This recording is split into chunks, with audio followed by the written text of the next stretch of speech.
Bien, bonjour à toutes et à tous et bienvenue pour cette deuxième vidéo du Club Dessin. J'espère que vous allez tous bien, ainsi que tous ceux qui vous sont proches naturellement. Je voulais commencer par remercier toutes celles et ceux qui ont regardé la première vidéo et j'espère que la seconde vous plaira tout autant. Au cours de cette vidéo, je voudrais vous proposer quelques trucs et astuces pour réussir vos doodles, leur donner un peu de rendu et de profondeur, mais avant toute chose, je voulais vous proposer une spéciale dédicace. Alors, un grand bravo à Elsa qui a eu la gentillesse et le courage de bien vouloir m'envoyer son dessin. Je lui ai proposé de vous le montrer, elle a accepté. Vous voyez qu'il est très intéressant parce qu'il utilise à la fois l'outil que j'avais utilisé, c'est-à-dire le stylo bic. Ce n'est pas un outil très très simple d'utilisation. En revanche, l'avantage de son dessin sur le mien, le précédent, c'est que le sien occupe l'intégralité de la feuille. Moi, je préfère. Et c'est la raison pour laquelle, dans la prochaine vidéo, j'essaierai de vous proposer intégralement un dessin en accéléré. C'est ce qu'on appelle du speed drawing. En tous les cas, bravo Elsa, c'est très réussi. Continue comme ça. N'hésite pas à m'envoyer d'autres dessins, ainsi que tous ceux qui souhaitent le faire. Bien, alors pour ce qui est des trucs et astuces, j'avais imaginé dans un premier temps vous faire un petit peu une sorte de leçon avec les différents points qu'il fallait observer et être attentif pour tout ce qui était par exemple les formes, être attentif au volume également, être attentif aux motifs, en vous donnant à chaque fois les exemples qui allaient bien, etc. Bon, je me suis un petit peu essayé à ça et j'ai trouvé ça en fait particulièrement ennuyeux, déjà pour moi. Alors je n'imagine même pas pour vous. Donc par voie de conséquence, ce que je vais vous proposer, c'est tout simplement de faire avec vous un petit doodle que vous pouvez de votre côté imiter ou essayer de faire un petit peu voilà, la même chose. Et je vais essayer de proposer un commentaire en même temps que je travaille. Voilà. Ça me paraît être plus, plus pertinent. Voilà. Donc, on va prendre une feuille de brouillon quelque part. J'ai bien ça, celle-là, oui, non, c'est bon. Ça, voilà. Bon, hop, voilà. Une feuille de brouillon. C'est parti et on va essayer de se faire un petit dessin. Voilà. Alors, pour faire un doodle, il faut déjà définir l'espace. Je ne veux pas faire sur toute la feuille, ce sera plutôt l'objet de la prochaine vidéo, mais je vais faire sur un espace qui est limité. Je vais décider, voilà, j'ai pris un feutre noir pour le faire. Ça fera un beau contraste, puis comme ça je vous le verrai bien. Et puis je vais essayer de faire un doodle qui va occuper l'intégralité de ce petit dessin. Voilà, ça c'est ma première démarche, c'est-à-dire que je dis j'occupe l'intégralité de la feuille, c'est mon objectif. Et puis je vais choisir entre différentes formes. Alors je me dis, là pour ce doodle, qui est un petit peu pédagogique, on va utiliser des formes qui sont à la fois courbes et des formes qui sont rectilignes. Donc allons-y. Premier exercice auquel je vais me livrer, c'est d'essayer voilà, de remplir un petit peu cette feuille et de commenter. Voilà, hop, je pars. Alors, je n'ai pas d'objectif au départ, je vous le dis tout de suite. Je suis parti comme ça. Voilà. Alors, vous voyez, ce que je fais dans un premier temps ici, c'est que j'essaye de reproduire en quelque sorte 2 fois la même forme. Quand une forme est reproduite une seule fois, je trouve que ça manque de présence. Je ne sais pas comment vous le dire, mais c'est la multiplication de formes identiques qui va donner de l'épaisseur au dessin. Et là, tout de suite, ce que j'ai envie de faire, alors je pourrais en faire une troisième, voilà, comme ça, qui viendrait là, qui serait un petit peu plus longue que celle-là, vous voyez. On va faire une troisième qui viendrait là. Mais j'ai envie de changer et j'ai envie de faire passer cette antenne-là en dessous de l'autre. Donc là, tout de suite, on aborde un aspect qui est très important, c'est l'aspect de la profondeur. Voilà. en faisant passer cette antenne en dessous de l'autre, je donne à mon dessin, vous voyez, une profondeur. On a l'impression qu'il y a quelque chose qui est au-dessus d'une autre. Donc forcément, il y a un approfondissement du champ, du devant vers derrière. Ça, c'est une technique que vous pouvez utiliser très souvent. Mais cela signifie que vous savez que vous allez le faire assez tôt. Parce que sinon, après, c'est un petit peu difficile à faire. Alors, je vais faire la même chose de l'autre côté, mais en faisant passer une antenne, une fois au-dessus d'une autre antenne et une fois en dessous. D'accord? Donc là, vous voyez, j'ai vraiment anticipé ce que je veux faire. Donc je pars et j'ai mon antenne qui va passer une fois au-dessus d'une autre antenne, donc ça ne serait pas un problème, mais une fois en dessous. Donc je vais l'arrêter et je vais la faire repartir. Comment ça va donner? Je vous montre. La première fois, mon antenne va passer au-dessus. Vous voyez? Et la deuxième fois, en dessous.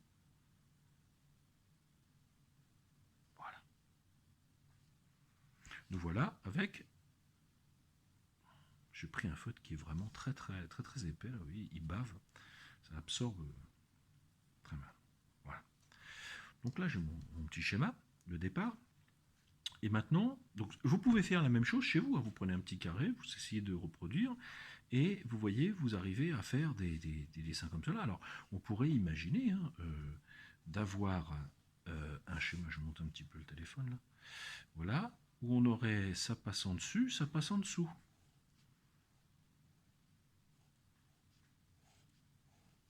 Voilà comment on peut fonctionner aussi si on veut. Par exemple, je fais passer quelque chose ici, hop, qui vient dessus, hop, qui passe en dessous. Vous voyez comment on fait? Hop, qui vient au-dessus, hop, qui passe en dessous. Et je corrige un peu. Vous voyez? Comme ça, on peut fonctionner. Et donc là, on a l'impression de quelque chose de plus riche, de plus construit, de plus élaboré. Voilà, donc l'impression de devant, derrière. Vous vous souvenez également, la dernière fois, que nous avions vu l'impression de profondeur, nous l'avions travaillé en donnant un sentiment d'épaisseur. Ça, c'est très important. Ça marche très bien, le sentiment d'épaisseur. Et ça crée des effets qui sont toujours assez réussis, avec vraiment un minimum de technique. Cet effet d'épaisseur, ici, on l'a dans quelque chose qui ressemblerait à un trou. On pourrait très bien l'avoir, par exemple, sur cette antenne-là. Je vais repasser, celle-là également. Je vais essayer d'épaissir un petit peu le trait, voilà, pour avoir quelque chose de plus dense. Et je trouve que c'est souvent un résultat qui est assez heureux. Alors, un petit secret également. Oh mince, vous venez de voir, j'ai fait une bêtise. Alors j'ai fait une bêtise, évidemment, je l'ai fait exprès, mais c'est pas toujours le cas. C'est pas toujours le cas. Alors, j'ai fait un très beau dessin, vous le voyez, oh là là qu'il est beau. Malheureusement, j'ai fait une erreur. C'est un feutre qui ne s'efface pas. Donc, c'est un exercice très intéressant qui est d'essayer de tirer parti de son erreur. Eh bien, à partir de ce moment-là, je n'ai pas le choix. Il faut que j'intègre mon erreur dans mon dessin. Et ben voilà. Il n'y a plus d'erreur. C'est réglé. C'est ça qui est très intéressant avec les feutres indélébiles. C'est qu'ils ne vont pas vous laisser le droit à l'erreur, et en même temps vous apercevez que cette erreur, vous pouvez vous-même l'utiliser pour faire quelque chose de plus dense, de plus beau, de plus réussi. L'erreur, elle fait partie du processus de création, et c'est ça qui est vraiment très intéressant, parce que je dirais que là il y a un parallèle à faire avec l'école. L'erreur qui est aussi à l'école un moyen d'apprendre. Je ne vais pas arrêter mon dessin parce que voilà, tout d'un coup, je n'ai pas réussi à faire ce que je voulais faire. Je vais utiliser mes erreurs pour en faire quelque chose de mieux. Voilà. Et donc, vous voyez, en même temps que je vous parle, j'essaie de repasser sur mon petit dessin pour lui donner un petit peu de densité. Alors, j'ai fait une ligne ici. C'est bien rare que je la laisse seule. Généralement, je vais la doubler. Alors, je vais la doubler en essayant de suivre les ondulations. D'accord? Donc, on suit les ondulations. C'est comme ça que j'aime bien faire. Et je vais même la tripler, pour tout vous dire. Hop, hop. Là, je rencontre un. Et voilà, la voilà triplée. Bon, tiens, allez, et de 4. Il ne faut pas s'embêter. Oui. Voilà. Et alors, évidemment, ce que vous voyez, c'est que les lignes commencent par toutes se confondre parce qu'elles dégagent des espaces qui sont des espaces blancs. Alors, si on veut s'y retrouver là-dedans, il faut créer à l'intérieur de nos espaces des motifs. C'est quelque chose de très important. Alors, le motif à l'intérieur d'un espace, c'est ce qui va lui donner de la vie. Vous voyez ici, c'est tout plat, c'est tout blanc, c'est pas joli. Alors moi, j'ai décidé, grâce à des petits traits circulaires, comme ça un petit peu courbes, de donner non seulement de la densité à ce petit tube-là, mais en plus une forme. Vous voyez, on a un trait qui suggère une forme. Et ben voilà, on a réussi ça. Alors, évidemment, on peut le faire pour ce deuxième tube, on peut le faire pour ce troisième tube. Bon, je vais le faire pour celui-là également. Je vais reprendre aux mêmes endroits. Vous voyez, je repars là et voilà. Je vais reprendre aux mêmes endroits, à peu près, mon petit motif. Et j'ai des petits serpents là, comme des petits anneaux de serpents qui me font l'effet d'avancer. Alors, si je veux, je peux choisir de varier le motif, c'est-à-dire de colorier un anneau de serpent sur deux. Ça, c'est tout à fait possible. Voilà. Alors, je vous dis clairement que je n'avais absolument pas pensé auparavant à ce dessin.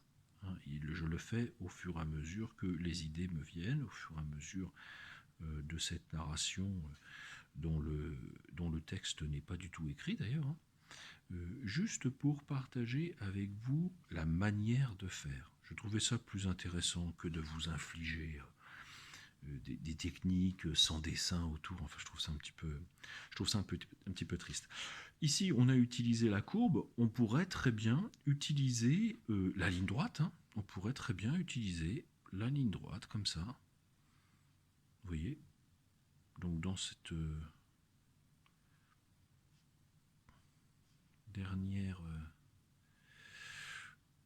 ce dernier petit serpent, eh ben, je le fais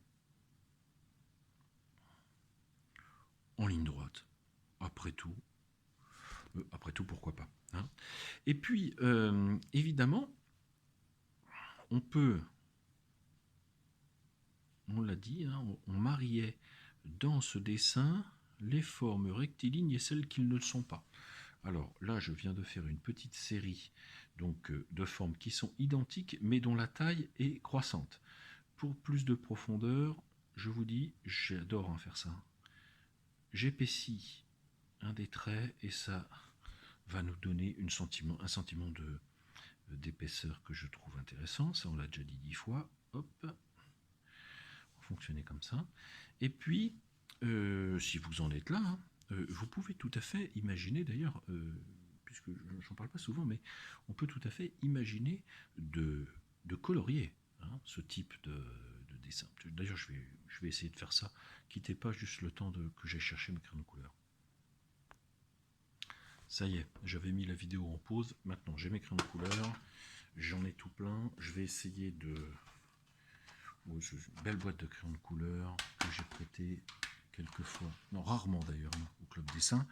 Et puis, je pourrais tout à fait décider, plutôt que de faire à l'intérieur de mon dessin une forme, bah, je mets une couleur.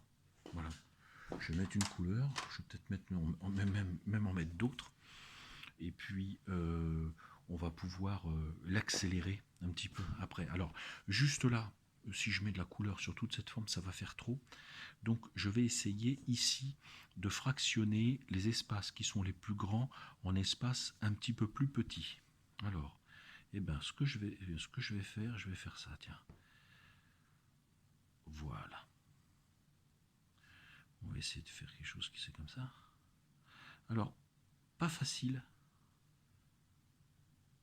Des fois de dessiner quand vous savez, vous avez déjà fait un dessin, il faut passer derrière. C'est pas très simple de rendre les cercles jolis. Vous voyez, attendez, la mise au point se fait, voilà. Ici c'était pas mal. Là il y a un autre tube, il y a le petit tube devant, donc c'est un petit peu délicat de faire le rond. Et puis là, vous voyez, je l'ai quand même moins bien fait. C'est pas grave, c'est pas grave. Vous savez, comme je l'ai moins bien fait, ben, je vais le reprendre, je vais le faire en noir. Voilà. On se dit qu'il sera peut-être un petit peu mieux. C'est pas évident, mais ouais, voilà, c'est un tout petit peu mieux. Vous voyez, donc c'est un petit peu, des fois c'est un petit peu triché, hein, pour essayer de corriger ces erreurs. Et bien voilà, on fait comme ça. Et puis là, je vais faire un, et puis je vais jouer par transparence, c'est-à-dire que je vais imaginer qu'il y en a un autre là derrière. Vous voyez, ça fera un effet de. On a une petite fenêtre ici et que la forme se reproduit derrière. Je vais pas trop hésiter puisque on parle de formes géométriques. Là, le dessin en a plusieurs, donc je vais en faire d'autres. Voilà, donc j'ai dans l'idée de colorier tout ça. Là, je vais faire l'inverse. Ça aussi. Vous faites deux formes identiques et vous allez les remplir de manière inversée. Vous voyez, ici vous mettrez l'espace blanc en bas, ici vous mettrez l'espace blanc en haut. Ça peut être une manière aussi de faire et de travailler son doodle. Alors là, hop, je fais une forme un peu comme ça. Je vais en faire une ici. Voilà. Je sais absolument pas ce que je dessine, comme à chaque fois. Sauf que là, ça devient flou. Alors oui, évidemment, un petit mot sur les conditions techniques dans lesquelles tout ça se passe. Je suis en train de filmer ça sur mon téléphone. Comme vous l'imaginez volontiers, mon téléphone n'est pas du tout un téléphone de qualité. Mais alors pas du tout. Mais ça n'a pas d'importance, hein. L'idée, c'est d'y voir à peu près quelque chose. Alors, je me suis fait en quelque sorte plaisir avec toutes ces formes en temps réel. Je ne savais pas du tout ce que j'ai dessiné. Eh bien, celui-là, on y va, c'est promis. Je vais épaissir ici un petit peu le trait parce que j'ai pas été bon partout là. Vous voyez, là, ça ne touche pas là. C'est pas très bien fait. Donc, je vais épaissir le trait comme ça va toucher. Parce que si je reprends avec ce gros feutre, ça ne donnera rien. Voilà. Et puis, si les commentaires vous fatiguent, vous pouvez couper le son, hein, il n'y a aucun problème, ça ne me gêne pas, je ne me vexerai pas. En revanche, maintenant, ce que je vais faire en mode accéléré, ça va être le coloriage, parce que sinon, ça va être pour vous absolument interminable. Allez, on se retrouve quand on a colorié ça de manière à peu près correcte.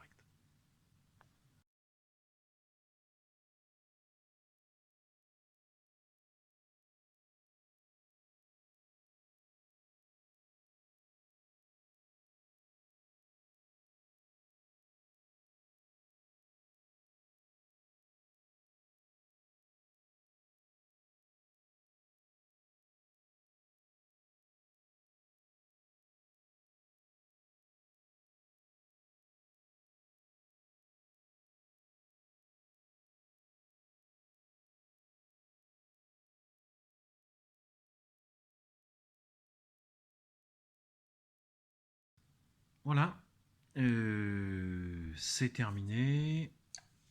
Le coloriage a été effectué, alors il aurait très bien pu être effectué après. Hein. Je l'ai effectué, bon voilà devant vous, mais j'aurais très bien pu le photocopier. ce petit dessin, ce petit doodle, et puis ensuite le donner à mes enfants pour qu'ils le colorient comme ils veulent, parce que bon, on peut en faire absolument ce qu'on veut. Voilà. Donc voilà, j'essaie de zoomer un peu, je m'apercevoir qu'on pouvait zoomer en plus, hein, vraiment, la technique c'est quelque chose d'extraordinaire. Voilà, alors comme vous le voyez, quand on zoome un petit peu, tout ça n'est pas parfait. Alors quand on achète des crayons de couleur, juste pour terminer, vous avez la possibilité, je cherche le mien, de trouver des crayons de couleur qui n'en sont pas. C'est des crayons, j'essaie de l'attraper, le voilà. Ce sont des crayons de couleur, je le taille en même temps. Voilà, l'ancienne. Ce sont des crayons de couleur qui n'ont pas de mine en fait, tout simplement. Des crayons de couleur qui ont un petit bout de plastique à la place de la mine, et ils ont un avantage évidemment, c'est qu'ils permettent de faire un effet de lissage qui est tout à fait remarquable. Alors évidemment, c'est généralement quand on a des crayons de couleur qui coûtent un tout petit peu cher. Voilà. Oui, c'est pas des crayons de couleur Bic, vous savez, qu'on trouve au supermarché. Ceux-là ne proposent pas ce genre d'outil. Là, ça devient un outil de dessin. J'essaie juste de faire devant vous pour que vous voyez un peu comment le dessin prend une belle profondeur. Voilà. Alors je vais juste passer un petit peu partout ce petit crayon pour vous montrer ensuite quel résultat j'ai obtenu avec ce petit crayon. Je coupe et vous aurez l'image finale. Vous ne serez pas embêté comme ça. Et voilà. Voilà le résultat. Avec ce petit outil, on arrive à bien répartir uniformément la couleur et à obtenir un effet qui est plus profond, une couleur plus dense. Et je dois dire que je ne l'utilise pas très souvent, cet outil, mais vraiment il est très très bien.